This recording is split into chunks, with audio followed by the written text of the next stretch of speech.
un jeune fennec câliné comme une peluche. Ou encore ce Ouistiti, promené partout par ses propriétaires normandes.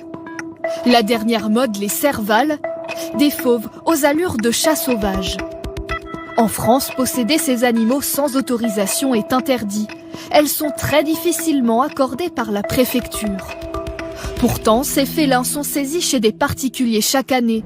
Certains sont confiés à ce refuge. Ce jour-là, nouvelle arrivante, Cléa. Des policiers l'ont découverte lors d'une perquisition. La femelle servale vivait dans une seule pièce, dans l'appartement de son propriétaire. C'est le 43e serval recueilli ici en 4 ans. Les arrivées sont toujours aussi fréquentes. C'est vraiment dramatique parce que c'est toujours les animaux qui en pâtissent, de mauvaises conditions de vie, de mauvaise alimentation, des gens qui s'en occupent, qui n'ont aucune connaissance de ces animaux-là. Et nous, ça nous enrage de voir ça. T'as toujours faim, toi, normalement. Même nés en captivité, ces félins gardent un instinct sauvage puissant. Les gens se rendent pas compte, quand c'est bébé, c'est très mignon. Et après, quand ça grandit, ça a de la force, ça a des grandes dents. Ça reste des animaux sauvages, des animaux quand même assez dangereux. Mais comment les particuliers font-ils pour se procurer ces animaux ?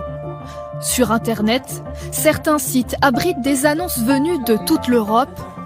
Tout type d'espèces sont à vendre. Nous contactons ce vendeur de serval belge sur Snapchat. Dans ses vidéos, ces images d'un tout jeune félin vendu 3 500 €. Nous l'avons joint par téléphone. Est-ce que tu fournis quand même des documents ou pas du tout ? Non, pas du tout. Si tu veux, je connais un vétérinaire qui peut te faire ça. Il donne un faux passeport. Il met une puce pour qu'il soit enregistré, tu vois. Et il met le nom d'une autre race. Un mot égyptien ou... Est-ce que le brocoli est bon pour le cerveau de ton enfant ?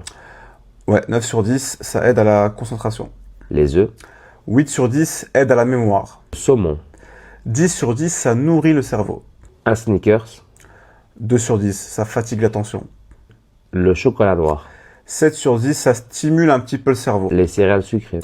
1 sur 10, ça bousille ton cerveau. Les myrtilles ? 9 sur 10, ça booste ta mémoire. Les frites ? 3 sur 10, cerveau moins performant. Les amandes ? 8 sur 10, ça aide à la fonction cérébrale. Un coca ? 0 sur 10, ça